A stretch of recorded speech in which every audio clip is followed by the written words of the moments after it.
Hi, it's Mary Margaret Gardner with Teachstone, and I'm here to talk to you a little bit today about the infant class measure, specifically around the two dimensions, teacher sensitivity and facilitated exploration. But before we do that, I think we really need to stop and step back and think about this entire domain of responsive caregiving. As we know, many of our tools have multiple domains, but the infant just has the one. So we really need to think about how do all four dimensions fit together in service of a responsive caregiving environment and effective interactions based around that. So we're looking at the teacher's response to children's cues or messages or signals that they need something from us.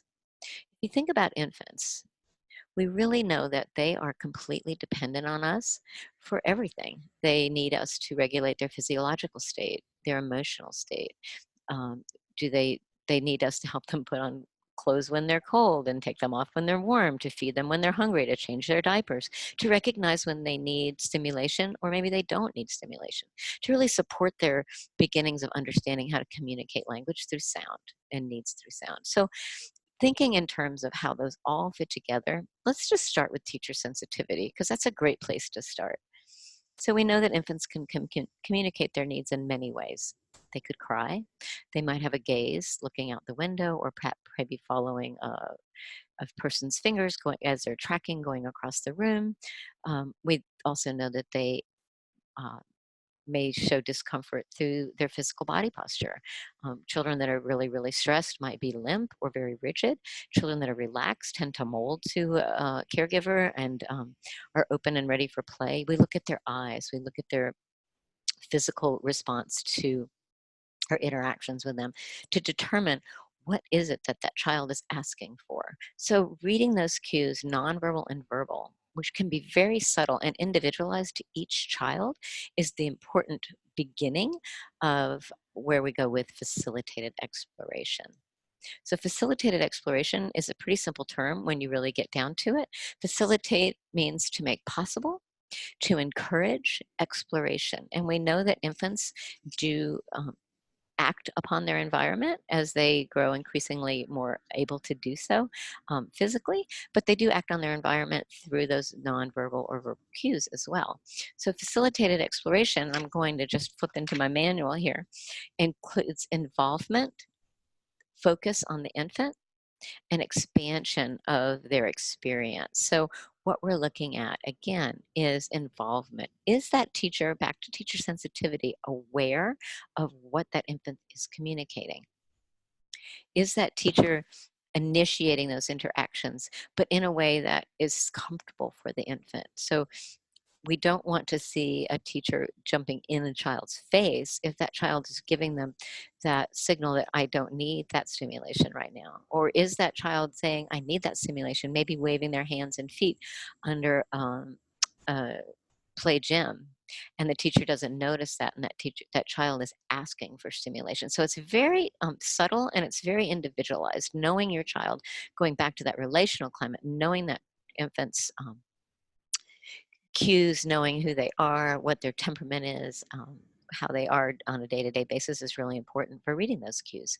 We want to see the teacher join in the child's play, join in maybe the child's looking at something over the changing table or sees a branch outside the window blowing in the breeze, joining in that experience so that you notice what they're looking at and you become a part of their exploration.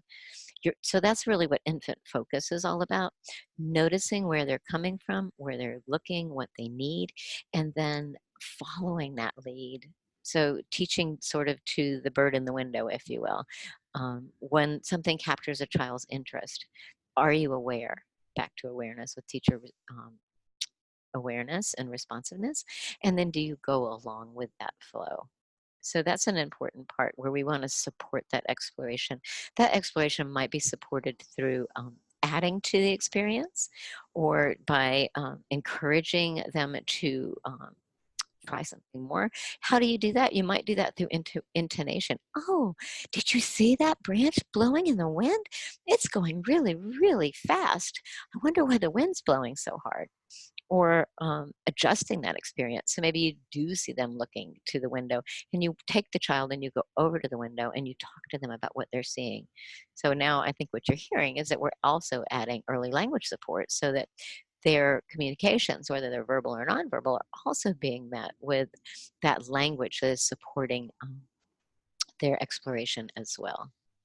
So if we go back to teacher sensitivity and think about how that would relate to facilitating exploration, we're looking for that teacher that is visually aware of what's going on in the classroom, not just with the children that they're working with, but those around them.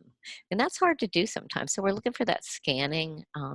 We want to look for that teacher that's aware of when children have physical needs and they need to be attended to, or that might be feeding or a diaper change, but it also might be removing stimulation or adding stimulation.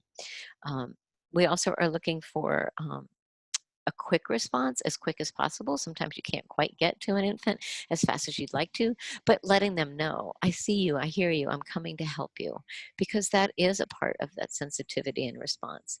And then finally, look for the infant's comfort. So when we're looking at a child that needs to be soothed or looks for that social reference, looking for that caregiver to provide that help, that links with facilitated exploration because that child looks to that teacher and says, hey, I see something really interesting over there. Will you help me get further along in my exploration of that? That providing that safe exploration, that safe place to play. But if you're not aware of the cues and the signals, it's kind of hard to provide any facilitation around that. I hope that helps. Please send emails through the community, and we'll be happy to respond in any other way. As always, you can reach me at mary.gardner@teachstone.com if you'd like to know more.